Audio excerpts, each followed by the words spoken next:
Now we will transition into our question and answer phase. Joining me at the podium will be Bill Thompson of the Prosecutor's Office and the two lead investigators, Brett Payne and Darren Gilbertson. Just a couple of things before we begin. We recognize that everyone has a lot of questions. We're going to try to do our best to get to as many as we possibly can. Also, keep in mind that there are still some things that we are unable to talk about because of either privacy interests for the victims and their families, and or they are under seal currently in the court. Or because we don't fucking know. If those items do come up, then that will certainly be the answer that you will receive. Or we won't tell you. Sort of orderly. I will try to be the one to point out who's got their hands up. Right there. Chief Dellinger, Yes. Amanda Rowley with Crime 2 in Spokane. What more can you tell us about the release documents that the police department is working on putting online, and what can we expect from that? Certainly. As we put out that press release, I hope everybody can understand the immense amount of information that's in this investigation is going to take a lot of time to prepare.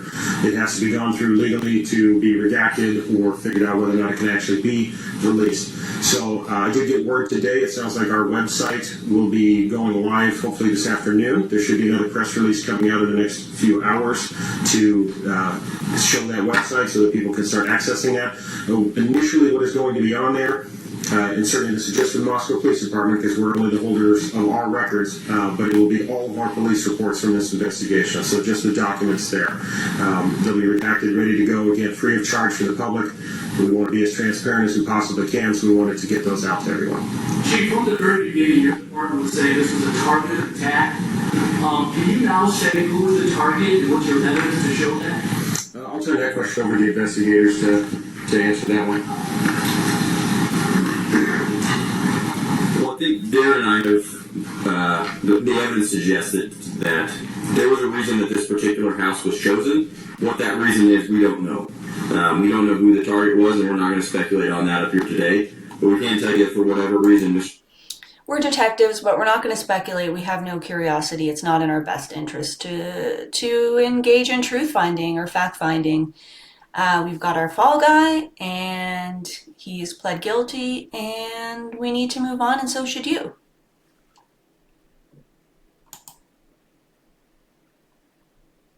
Mr. Kohberger chose that residence. Perhaps it's the location, layout, we don't know. But that's, to the best of my knowledge, that's what that statement likely led to. There was a social. So initially, and what the mainstream media reported when people were following this case, Maddie was the target. Bryan Kohberger was some sort of incel, and for some reason he was particularly obsessed with her, and the other victims were just collateral damage for whatever reasons, even though two of them survived. Even though they saw him, allegedly, at least one of them claims to have seen this masked man that apparently is Bryan Kohberger. That all turned out to be false. Turned out to be false that he was following any of them on social media. That was reported and not true. There's no connection between him and any of the victims. And so, most people have stopped paying attention or listening. And now you know that they don't know what it is. So, somehow brilliant detective work and coordination between all these units, and yet there's no real evidence and no motive. The surface that has fallen past speculation that it was Bryan Kohberger. Can you talk at all about the Papa Walter potential connection, if any? Right, there was no connection. There was an add-on. We looked into every bit of it. We took a deep dive into it. We researched it. We knew the So again, this account on Reddit, or I think it was Reddit, called Papa Rogers initially, who claimed to know details of the crime, and people were saying, "Oh, well, I guess that's Bryan Kohberger." Turns out, no, he didn't create an account. That wasn't him. And this person allegedly knows details of the crime. Who that was, still don't know. It was not. It was not. Thank you. We cut that off. Is Cut it that off. possible that there was a second murder by the police, not just the night? Is it possible? All the evidence shows and tells us that he used a knife, a K-bar knife, and that's a weapon we believe. So this is also a lie because the autopsy reports indicate that there was, yes, they were stabbed and there was a knife involved, but Kaylee and perhaps one of the other victims had, maybe it was just Kaylee, blunt force injuries. It made dents in her mouth, so either from the, the end of a gun or a golf club, which they did end up taking out of the house shortly after the crime. Very unlikely that one person did all of this. Very unlikely when you read the autopsy reports and you go through the actual documents, which if you're interested, I encourage you to do. Otherwise, I might seem like a little bit of a tinfoil hat type, which perhaps I am, but a lot of unanswered questions. And look at their body language, right? It was used to commit all the murders. It sounded like, as officer said, it was a second weapon that was prosecuted in his office. Can you confirm something like that? Out of respect for the families, that's something that you'll have to get from them. If they wish to share that with you, it'd probably be through them, not through us. And one more question. You said that it seemed like he chose that house. There's no clues as to why he chose that house. After working in Moscow for several years as Drug trafficking, chief film human trafficking. that area is frequented by many people at all hours of the night when college is in session. So what Darren and I have surmised is that perhaps it's the old hiding in plain sight. There's lots of people around. There's lots of vehicles around at all hours. It's not isolated where you'd be noticed. So that's where that comment comes from. It does. And no, it doesn't make sense. And it's What? No. if you were in that neighborhood at all, it's a very complicated neighborhood. It's very closed in. But at the same time, there's everything from college kids to adults that live there. People that have full-time jobs, part-time jobs. So any one of us could come and go and fit in there. So I didn't see one adult outside of the police come out or ask any questions or leave, say anything in that neighborhood when the body cams, if you go and you view the body cams, was actually very quiet, strangely so. Outside of that group of kids that finally decided to call 911. DA Thompson, during the plea hearing and at the end of the day, it seemed like your voice quivered a bit when you were putting up photographs or mentioning the victim's names and just wondering about the emotional toll that one. Yeah, you're right. My voice was quivery. They all were in there. There's a lot of powerful emotion. The losses are almost indescribable. And maybe my filters aren't as good as they might have been 45 years ago when I started in this business. But I think you also saw that even Judge Schiffler was affected and impacted by this. There's no easy way to remain stiff-lipped and dry-eyed through this kind of tragedy. There just simply isn't. I'm sure you're not aware of this yet, but there was a photograph where they zoomed in on a picture that Bryan Kohberger had on the defense counsel table, and it was an image of a black heart. I don't know if you've heard this or you've seen the image.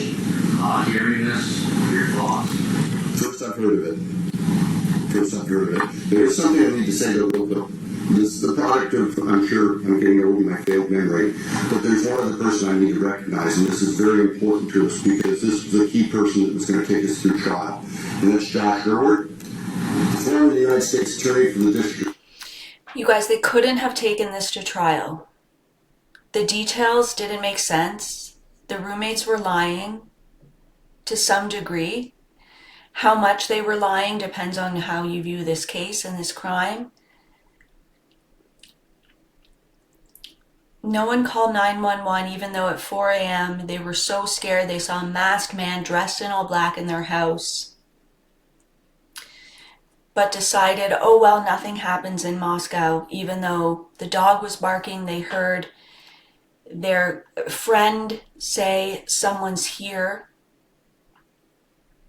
And then allegedly they went to sleep with their phones. The information from their phones will let you know they didn't go to sleep. They were texting things. And then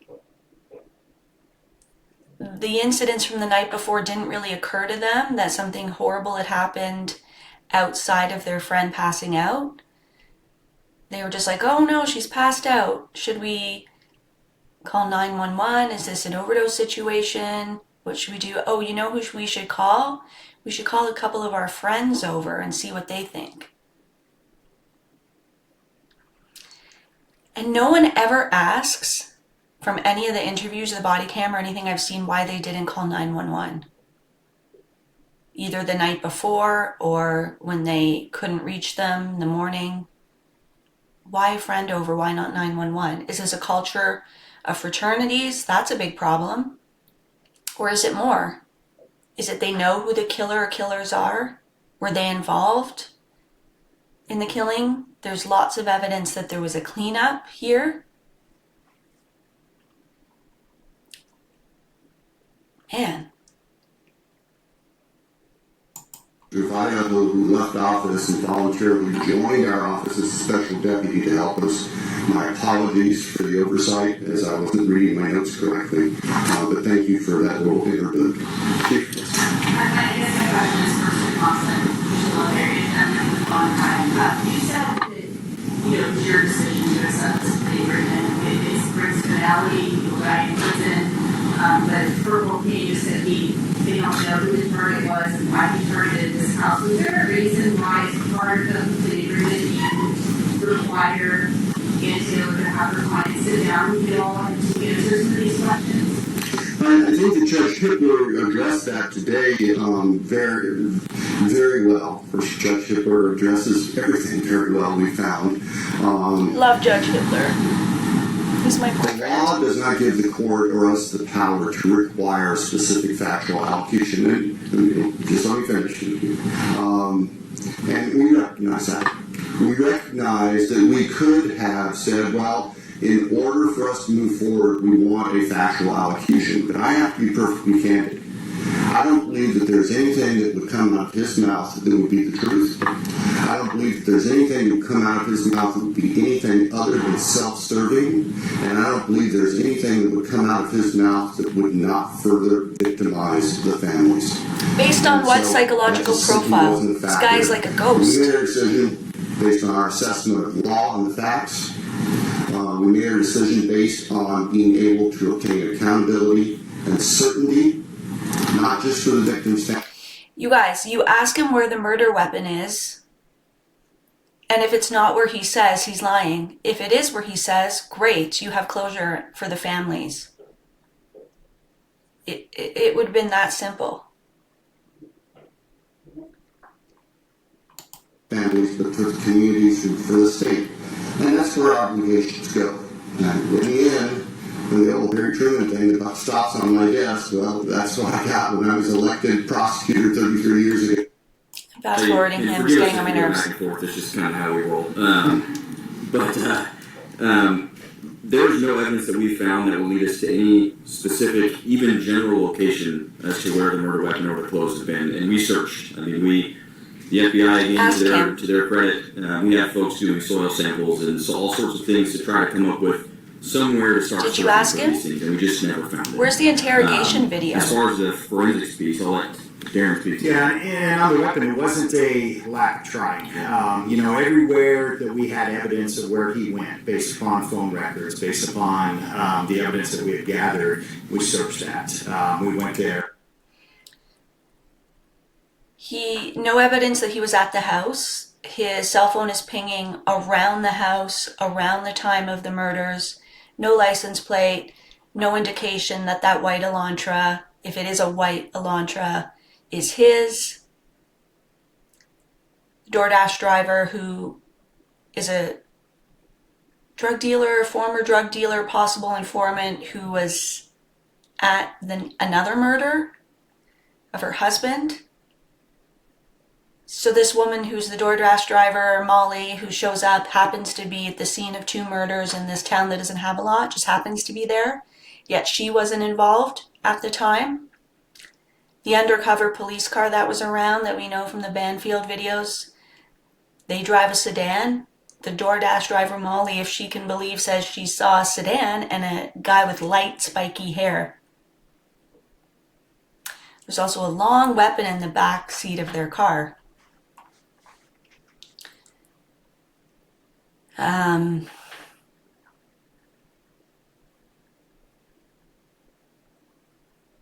Yeah. Definitely a lot of unanswered questions about the police actions that night, about, someone indicating that this was a drug house, there being drug paraphernalia on the desk in Xana's room. These things can be corroborated. I'm not making them up. I've done research and watched a lot of channels where, credible people who've done a lot of research and are showing the documents.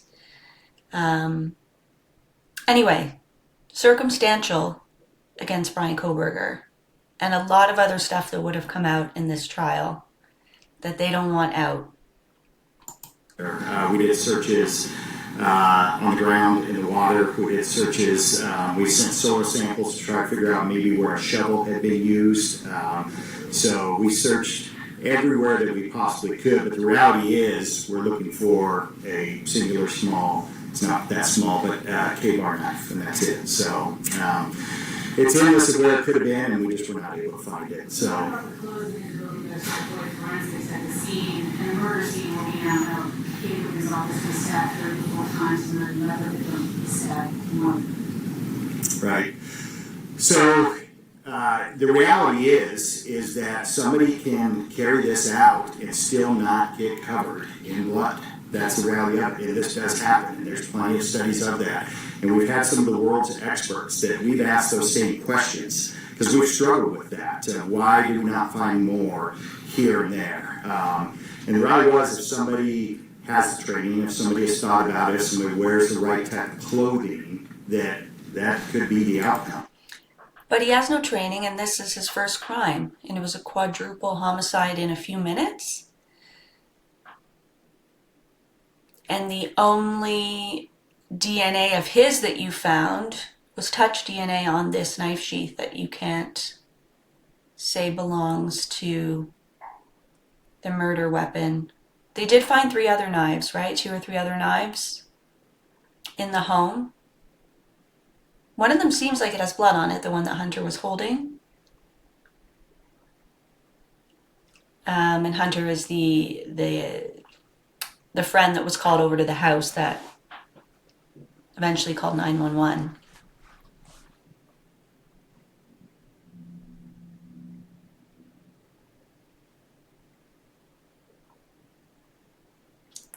Three different floors, victims on different floors. Ethan was a big guy, just as big if not bigger than Bryan Kohberger. No one was actually sleeping when this crime occurred. That was another lie or misnomer when the press initially reported on this. Ethan was awake. He has a lot of different wounds. They all do. That indicate this was personal. There was more than one offender. Maybe they were looking for something. It seems like these kids were, I don't know if I can say tortured, right? And it doesn't seem like they knew Bryan Kohberger at all. That's what we were left with. Over here. Chief of Stars of CNN, Mr. Thompson, did you do psychological testing on Bryan Kohberger? Did that weigh into your decision to kind of plea deal? Good question. Stabbings, multiple stabbings, very personal. How did you assess that mode of murder? I can tell you that psychological testing was done with Mr. Kohberger. The results of that do not rise to a defense to his conduct under Idaho law. The results of the various testing, most of it done by the defense or on behalf of the defense, is also sealed by court order. So I can't speak to any specifics, but I can tell you, yes, psychological testing was done. I can also tell you that no, psychological testing or any potential psychological condition, Mr. Kohberger, that did not play a role in our decision. Bill, does it tell you very where people will be placed or housed? Where Mr. Kohberger, where the defense. I wonder what his diagnoses were. I mean, it sounds like he has autism, OCD, maybe ADHD, I think they said. It would be interesting to see if the psychological testing indicated that he fit the definition of sociopath or psychopath. Doesn't sound like he has a history of violence, torturing animals, doing any of that stuff. There are some women who reported he was weird on dates. Man, can you imagine if that was enough? Women who've been on dates with weird guys.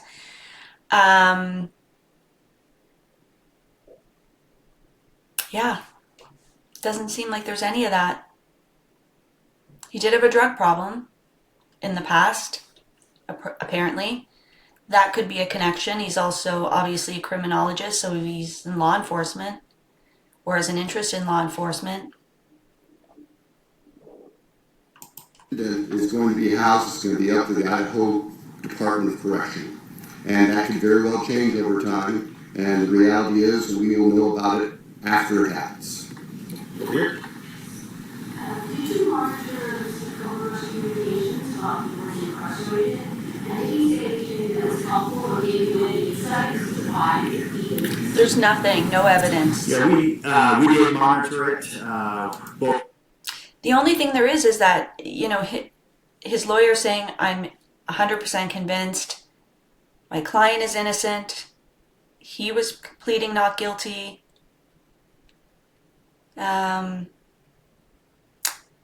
know, a lot of lawyers will tell you that, well, they're not going to come out and say, I don't believe my client.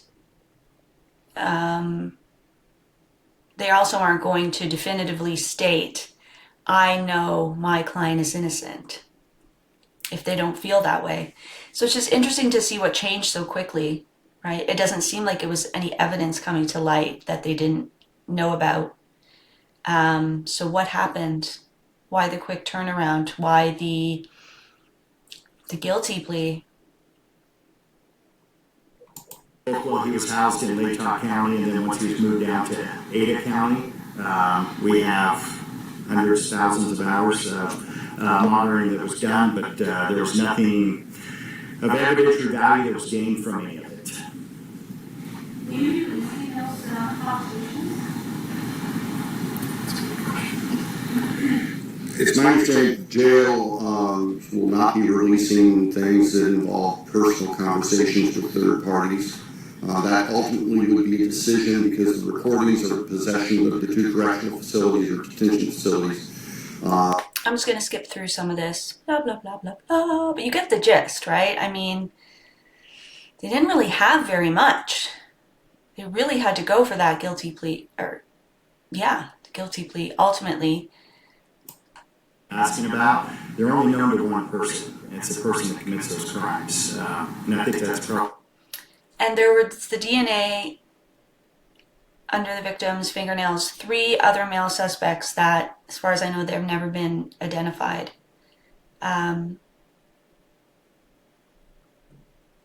What role does that play? Anyway, I'm going to stop it there. Very interesting stuff, very sad story. I'm fixated on this case, and I'm going to continue to make videos and give my thoughts. And these thoughts are based on, following this very closely for a long time. All right, take care, everyone.